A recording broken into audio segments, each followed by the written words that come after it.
जय हिंद। आज हम बात करेंगे क्लास 11th के बायोलॉजी के सेकंड चैप्टर जीव जगत के वर्गीकरण चैप्टर से आने वाले महत्वपूर्ण एमसीक्यू प्रश्नों के बारे में। तो चलिए बात करते हैं इन प्रश्नों पर। आज का हमारा पहला प्रश्न है कि पांच जगत वर्गीकरण प्रणाली किसने विकसित किया था। विकल्प ए है कैलस लीनियस ने, विकल्प बी आर.एच. विक्टर ने, विकल्प सी अरस्तु ने, विकल्प डी थियोफ्रेटस ने। तो पांच जगत प्रणाली का प्रतिपादन आर.एच. विक्टर नाम के वैज्ञानिक ने किया था, तो इसमें हमारा विकल्प बी सही होगा। अगला प्रश्न है किंगडम मोनेरा या मोनेरा जगत के अंतर्गत मुख्य रूप से कौन से जीव आते हैं। विकल्प ए है कवक, विकल्प बी जीवाणु, विकल्प सी प्रोटोजोआ और विकल्प डी शैवाल। तो मोनेरा जगत के अंतर्गत मुख्य रूप से बैक्टीरिया को रखा गया है, तो इसमें जो हमारा विकल्प बी सही होगा। बैक्टीरिया को भी दो भागों में विभाजित किया गया है, एक आर्की बैक्टीरिया होते हैं और एक यू बैक्टीरिया होते हैं। आर्की बैक्टीरिया वे बैक्टीरिया होते हैं जिनका निर्माण पृथ्वी के निर्माण के समय हुआ था, अर्थात प्राचीन बैक्टीरिया को आर्की बैक्टीरिया कहा जाता है, जबकि नवीन बैक्टीरिया या आधुनिक बैक्टीरिया को यू बैक्टीरिया के नाम से जाना जाता है। तो जो मोनेरा जगत को भी दो भागों में वैज्ञानिक ने बांट दिया था, जिनका नाम था कार्ल वुज नाम के वैज्ञानिक ने मोनेरा जगत को दो भागों में बांटा, आर्की बैक्टीरिया और यू बैक्टीरिया। तो मोनेरा जगत के अंतर्गत बैक्टीरिया को रखा जाता है, इसमें हमारा विकल्प बी सही होगा। अगला प्रश्न हमारा है द्विजगत वर्गीकरण प्रणाली किस वैज्ञानिक के द्वारा दी गई थी। विकल्प ए है आर.एच. विक्टर द्वारा, विकल्प बी कैलस लीनियस द्वारा, विकल्प सी जॉन रे द्वारा और विकल्प डी बेंटम और हुकर द्वारा। तो द्विजगत प्रणाली तो कैलस लीनियस द्वारा विकसित की गई थी, जिसमें पूरे समस्त जीवों को वनस्पति जगत एवं जंतु जगत में बांटा गया था, तो विकल्प हमारा इसमें बी सही होगा। अगला प्रश्न है कि वास्तविक केंद्रक किस जगत के जीवों में अनुपस्थित होता है। विकल्प ए है मोनेरा में, विकल्प बी प्रोटिस्टा में, विकल्प सी कवक में, विकल्प डी कवक और पादप दोनों में। तो वास्तविक केंद्रक जो होता है यह मोनेरा में नहीं होता है, मोनेरा जगत के जीवों में वास्तविक केंद्रक नहीं पाए जाते हैं, यह जो होते हैं प्रोकैरियोटिक जीव होते हैं, तो हमारा विकल्प इसमें ए सही होगा। अगला प्रश्न है साइनोबैक्टीरिया को और अन्य किस नाम से जाना जाता है। विकल्प ए है सुनहरे शैवाल के नाम से, विकल्प बी नील हरे शैवाल के नाम से, विकल्प सी लाल शैवाल, विकल्प डी कवक मूल। तो साइनोबैक्टीरिया को हम अन्य नाम से जानते हैं जिसका नाम होता है नील हरित शैवाल, अर्थात इसमें हमारा विकल्प बी सही होगा।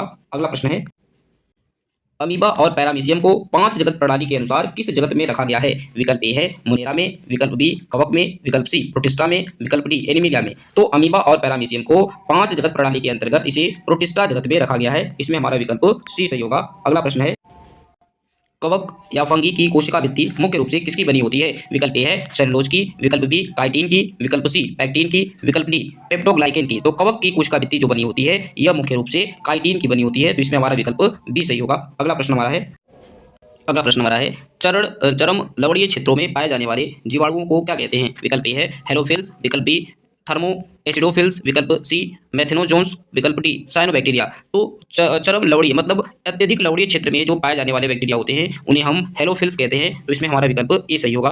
अगला प्रश्न हमारा है कि मेथेन गैस उत्पन्न करने वाले जीवाणु कहाँ पाए जाते हैं। विकल्प ए है गर्म चश्मों में, विकल्प बी पशुओं के रूमेन या आमाशय में, विकल्प सी गहरे समुद्रों में और विकल्प डी मरुथल में। तो मेथेन गैस उत्पन्न करने वाले जो जीवाणु या बैक्टीरिया होते हैं यह पशुओं के आमाशय में पाए जाते हैं, इसका नाम होता है मैथेनोजोन। मैथेनोजोन नाम के बैक्टीरिया होते हैं जो पशुओं की आंतों में पाए जाते हैं या आमाशय में पाए जाते हैं, जिनसे गोबर गैस या मेथेन गैस उत्पन्न होती है। गोबर गैस का फार्मूला होता है CH4 या मेथेन, तो इसमें हमारा बी विकल्प सही होगा। अगला प्रश्न हमारा है लाइकेन किन दो जीवों के बीच सहजीवी का संबंध दर्शाता है। तो विकल्प ए है कवक और जीवाणु के बीच, विकल्प बी शैवाल और कवक के बीच और विकल्प सी कवक और उच्च पादप जातियों के बीच, विकल्प डी शैवाल और जीवाणुओं के बीच। तो जो लाइकेन होता है यह कवक और शैवालों के बीच सहजीवी का संबंध दर्शाता है। तो शैवाल वाले भाग को शैवालांश कहते हैं और कवक वाले भाग को कवकांश कहते हैं। तो और लाइकेन जो होता है ये वायु प्रदूषण का अच्छा सूचक माना जाता है, तो विकल्प हमारा इसमें जो होगा बी विकल्प सही है। अगला प्रश्न हमारा है वायरस की खोज सर्वप्रथम किस वैज्ञानिक ने की थी। विकल्प ए है डीजे इवानोव्स्की ने, विकल्प बी MW बेजरिंग ने और विकल्प सी WH स्टैनली ने और विकल्प डी रॉबर्ट हुक ने। तो वायरस की जो खोज है सर्वप्रथम डीजे इवानोव्स्की ने, दिमित्री इवानोव्स्की नाम के वैज्ञानिक ने तंबाकू के पौधे में किए थे। जो पहला वायरस खोजा गया था इसका नाम था TMB वायरस, तंबाकू मोजैक वायरस, तंबाकू के पौधे में किया गया था, तो विकल्प हमारा ए इसमें सही होगा। अगला प्रश्न हमारा है वायरस का आनुवंशिक पदार्थ क्या होता है। वायरसों के जेनेटिक मटेरियल क्या होते हैं। विकल्प ए है केवल DNA, विकल्प बी केवल RNA, विकल्प सी या तो DNA या तो RNA, विकल्प डी DNA और RNA दोनों साथ में। तो जो वायरस होते हैं इनमें आनुवंशिक पदार्थ या जेनेटिक मटेरियल या तो DNA होता है या तो RNA होता है, तो दोनों में से कोई एक होगा, तो विकल्प हमारा इसमें सही होगा। ज्यादातर जीव वायरसों में जो आनुवंशिक पदार्थ होता है RNA ही होता है, परंतु विकल्प हमारा इसमें सी सही होगा। अगला प्रश्न है जीवाणु भोजी किसे संक्रमित करते हैं? जीवाणु भोजी अर्थात बैक्टीरियोफेज कहा जाता है। यह एक प्रकार का वायरस होता है। यह किसको संक्रमित करता है? विकल्प ए है पौधों को, विकल्प बी मनुष्यों को, विकल्प सी जीवाणुओं को, विकल्प डी कवकों को। तो जीवाणु भोजी या बैक्टीरियोफेज मुख्य रूप से जीवाणुओं को या बैक्टीरिया को संक्रमित करता है इस वजह से, और यह जीवाणुओं को मारकर खाता भी है, इस वजह से इसे बैक्टीरियोफेज या जीवाणु भोजी कहा जाता है। विकल्प हमारा इसमें सी सही होगा। अगला प्रश्न है,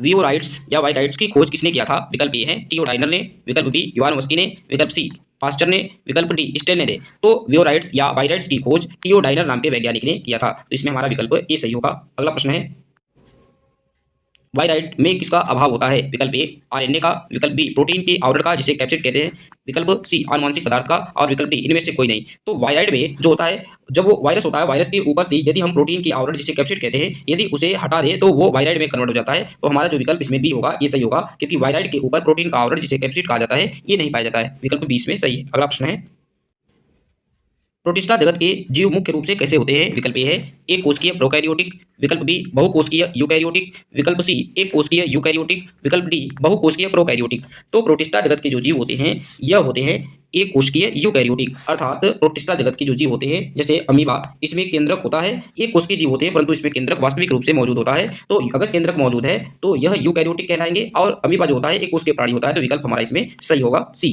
अगला प्रश्न है, पेनिसिलिनियम जिसे एंटीबायोटिक प्राप्त की जाती है वो क्या है? तो विकल्प ए है कि पेनिसिलिनियम जिसे एंटीबायोटिक प्राप्त करते हैं वो क्या है? जीवाणु है, विकल्प ए, बी कवक है, विकल्प सी विषाणु है, विकल्प डी शैवाल है। तो पेनिसिलिनियम जिसे एंटीबायोटिक प्राप्त करते हैं वो हमारा एक कवक का उदाहरण है। तो इसमें हमारा विकल्प बी सही होगा। अगला प्रश्न हमारा है, निम्नलिखित में से कौन सा खाए जाने योग्य कवक है? तो विकल्प ए है मकर, विकल्प बी ओगेरिकस जिसे मशरूम कहते हैं, विकल्प सी एल्बुगो, और विकल्प डी राइजोपस। तो खाए जाने योग्य जो शैवाल होता है, कवक होता है, वो ओगेरिकस होता है हमारा, जिसे सामान्य रूप से मशरूम कहते हैं। इसमें हमारा विकल्प बी सही होगा। इष्ट इष्ट एक कोशिकीय जीव है, इसे किस जगत के अंतर्गत रखा गया है? विकल्प ए है मुनेरा में, विकल्प बी प्रोटिस्टा में, विकल्प सी कवक में, विकल्प डी पादप में। तो इष्ट जो है इसे मुख्य रूप से रखा गया है प्रोटिस्टा के कवक के अंतर्गत रखा गया है। तो इष्ट जो है इसे कवक के अंतर्गत रखा गया है। इसमें हमारा विकल्प सी सही होगा। अगला प्रश्न हमारा है, अरस्तु ने पौधों की आकारिकी के आधार पर किन किन समूहों में विभाजित किया था? विकल्प ए है जड़ी बूटी, झाड़ी और वृक्ष में, विकल्प बी एक पत्री और द्विबीजपत्री में, विकल्प सी शैवाल, कवक और ब्रायोफाइट्स में, और विकल्प डी स्वपोषी और विषमपोषी में। तो अरस्तु ने सर्वप्रथम बाह्य आकारिकी के आधार पर पौधों को जड़ी बूटी, झाड़ी और वृक्ष के रूप में वर्गीकृत किए थे। तो इसलिए हमारा विकल्प इसमें ए सही होगा। अगला प्रश्न हमारा है, प्रियन मुख्य रूप से किससे बने होते हैं? प्रियन मुख्य रूप से किससे बने होते हैं जिसे प्रियॉन्स कहते हैं? तो विकल्प ए है ये संक्रमक आरएनए होते हैं, विकल्प बी संक्रमक प्रोटीन होते हैं, विकल्प संक्रमक डीएनए होते हैं, और विकल्प डी लिपिड व कार्बोहाइड्रेट होते हैं। जो प्रियॉन्स होते हैं यह मुख्य रूप से संक्रमक प्रोटीन होते हैं, इसलिए इसमें हमारा विकल्प बी सही है। अगला प्रश्न हमारा है, कवक तंतुओं के जाल मतलब नेटवर्क ऑफ वेवन्स में को क्या कहा जाता है? विकल्प ए है कि माइसेलियम जिसे कवक जाल कहते हैं, विकल्प बी कैप्सूल, विकल्प सी ट्राइकोम, और विकल्प डी थैलेस। तो कवक तंतुओं या कवक जाल को माइसेलियम या कवक जाल कहते हैं। विकल्प ए हमारा इसमें सही होगा। अगला प्रश्न है, किंगडम मोनेरा जगत के जीवों में कोशिका भित्ति किसकी बनी होती है? विकल्प ए है सेलुलोज की, विकल्प बी पेप्टोग्लाइकेन की और एमिनो अम्ल की, विकल्प सी काइटिन की, विकल्प डी अनुपस्थित होती है। तो मोनेरा जगत के जीवों की कोशिका भित्ति जो होती है वो पेप्टोग्लाइकेन ग्लाइकेन और एमिनो अम्ल की बनी होती है। इसमें हमारा विकल्प बी सही होगा। जो पादपों की कोशिका भित्ति होती है, पादपों की, वो सेलुलोज की बनी होती है, और जो कवक होते हैं, कवक की कोशिका भित्ति जो होती है काइटिन की बनी होती है। परंतु इसमें प्रश्न हमें बैक्टीरिया से पूछा गया था मोनेरा जगत के जीवों में, तो पेप्टोग्लाइकेन और एमिनो अम्ल का होता है। तो बी विकल्प हमारा इसमें सही होगा। अगला प्रश्न है, लाल ज्वर समुद्र के किस जीव के तीव्र गुणन के कारण होता है? विकल्प ए साइनोबैक्टीरिया के कारण, विकल्प बी डाइनोफ्लैजेलेट या गोनियालेक्स के कारण, विकल्प सी स्लाइम मोल्ड के कारण, और विकल्प डी डायटम्स के कारण।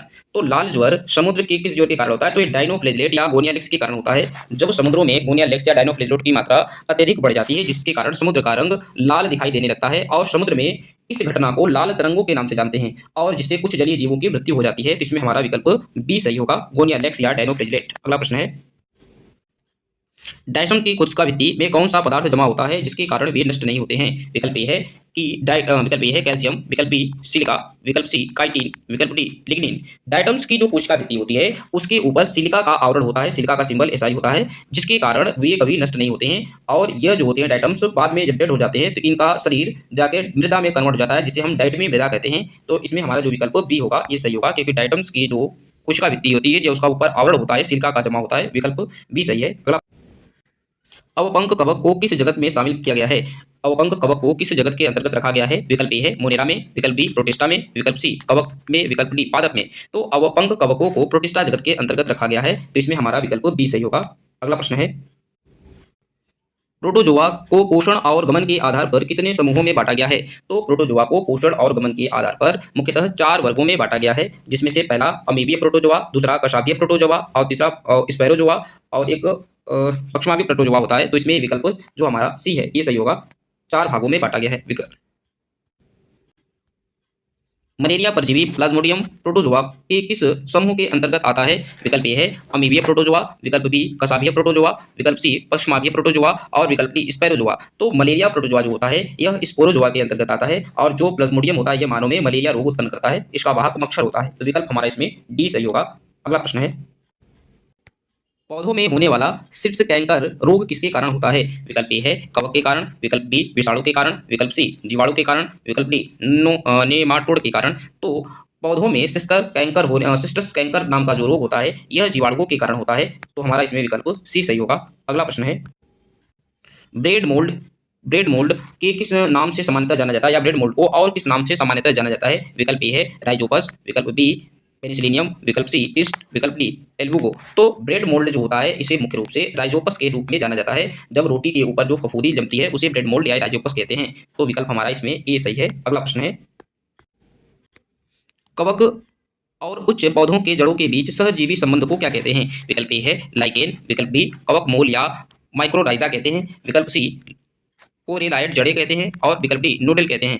तो कवक और उच्च पौधों की जड़ों के बीच जो संबंध ही होता है, सहजीवी का संबंध होता है, उसे कवक मूल या माइक्रोराइजा के नाम से जानते हैं। इसमें हमारा विकल्प बी सही होगा। अगला प्रश्न है, किस वैज्ञानिक ने कंजेटियम विवम फ्लूइडम जीवित संक्रमक तरल कहा था? वायरस को किसने कंजेटियम विवम फ्लूइड कहा था? तो विकल्प है ए स्टेनले ने, विकल्प बी बेइजरिंग ने, विकल्प सी वानोविस्की ने, विकल्प डी लुई पास्चर ने। तो जो वायरस को कंजेटियम विवम फ्लूइडम नाम या इसे जीवित संक्रमक तरल कहा था, ये वैज्ञानिक का नाम है बेइजरिंग नाम के वैज्ञानिक ने इसे कंजेटियम विवम फ्लूइडम नाम से पुकारा था। इसलिए हमारा विकल्प इसमें बी सही होगा। अगला प्रश्न है कि पोटैटो स्पिंडल ट्यूबर रोग किसके कारण होता है? विकल्प ए है वायरस के कारण, विकल्प बी वायरॉइड के कारण, विकल्प सी जीवाणु कारण और विकल्प डी प्रियोन के कारण। तो पोटैटो स्पिंडल ट्यूबर रोग जो होता है यह वायरॉइड के कारण होता है। तो इसमें हमारा विकल्प बी सही होगा। अगला प्रश्न हमारा है, यूग्रिना में किस प्रकार का पोषण पाया जाता है? विकल्प ए है केवल प्रकाश संश्लेषी होता है, विकल्प केवल मृतोपजीवी होता है, विकल्प सी मिश्रपोषी प्रकाश की उपस्थिति में स्वपोषी और अनुपस्थिति में विषमपोषी और विकल्प डी है पूर्ण परजीवी। तो इसमें जो हमारा विकल्प सी है ये सही है, क्योंकि यूग्लिना जो होता है यह मिश्रपोषी होता है। जब यूग्लिना को प्रकाश मिलता है तो वह स्वपोषी की भांति कार्य करता है, और जब इसे प्रकाश नहीं मिलता तब यह विषमपोषी की भांति कार्य करता है। इसलिए यूग्लिना को पादप और जंतु जगत के बीच की कड़ी कहा जाता है। तो विकल्प हमारा इसमें सी सही होगा। अगला प्रश्न हमारा है, 5 जगत वर्गीकरण में किस जीव को स्थान नहीं मिला है? तो विकल्प ए है जीवाणुओं को, विकल्प बी कवकों को, विकल्प सी लाइकेन और वायरस को, विकल्प डी प्रोटोजोआ को। तो जो लाइकेन और वायरस हैं इन्हें 5 जगत वर्ण प्रणाली में कहीं भी जगह नहीं मिला है। तो विकल्प हमारा इसमें सी सही होगा।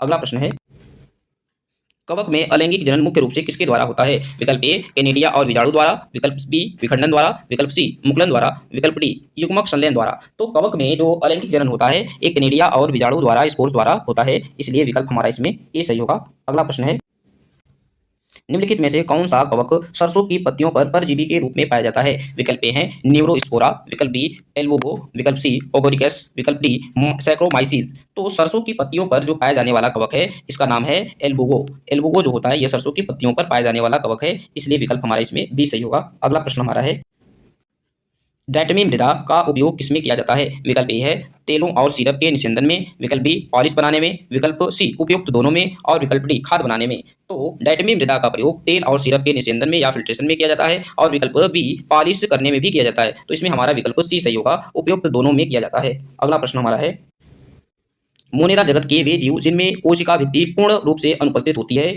और जो सबसे छोटे जीवित जीव हैं क्या कहलाते हैं? तो हमारा विकल्प है आर्कीबैक्टीरिया, विकल्प बी माइक्रोप्लाज्मा, विकल्प सी साइनोबैक्टीरिया और विकल्प डी यूबैक्टीरिया। तो मोनेरा जगत के अंतर्गत आने वाला माइक्रोप्लाज्मा संसार का सबसे छोटा जीव और इसमें कोशिका भित्ति पूर्ण रूप से अनुपस्थित होती है। तो विकल्प हमारा इसमें बी सही होगा। और आज का हमारा अंतिम प्रश्न है कि ड्यूटेरोमाइसिटीज कवक को अपूर्ण कवक क्यों कहा जाता है? विकल्प ए है क्योंकि इनमें केवल लैंगिक अवस्था ज्ञात है, विकल्प बी क्योंकि इनमें केवल अलैंगिक या कायिक अवस्था ज्ञात है, विकल्प सी इनमें कोशिका भित्ति नहीं होती है, विकल्प डी ये केवल मृत जीवी होते हैं। तो ड्यूटेरोमाइसीटीज को अपूर्ण कवक इसलिए कहा जाता है क्योंकि इसमें केवल अलैंगिक या कायिक अवस्था ज्ञात है, इसलिए कहा जाता है। तो विकल्प हमारा इसमें बी सही है।